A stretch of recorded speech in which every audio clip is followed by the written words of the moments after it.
При криза на науките, заради низа противставени научни теории, со што се појави скептицизмот во однос на втемеленост на науките и релативизам во општеството, се побара помош од философијата.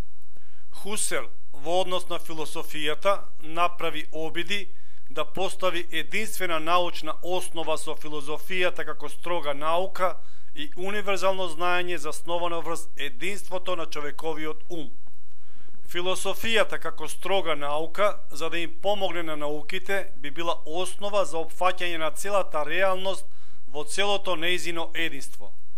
Хусерл во философијата изгради метод и правец наречен феноменологија, како наука за појавите во свеста, но не како опишување на надворешноста на нештата, туку како проникнување во нивната суштина. Крајната цел на феноменологијата е да се преиспитаат сите предпоставки на науките, да се пронајдат сигурни темели на сознанието.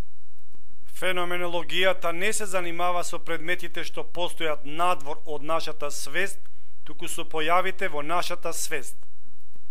Под природен став, Хусерл подразбира дека постои свет независен од нашата свест.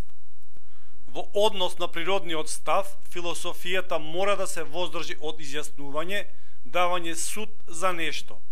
Феноменолошко епохе.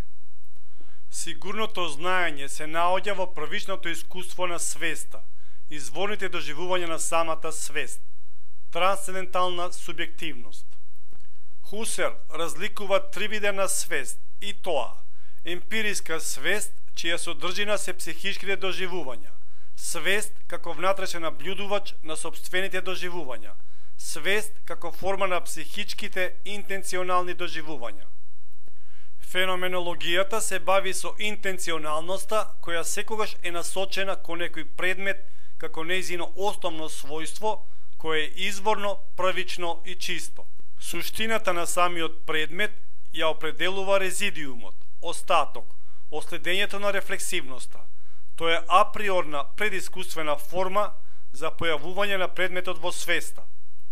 Еидеска свест представува свест во која се појавуваат суштините, со интуиција, непосредно согледување на доживувањето, согласување на свеста со низиниот интенционален предмет.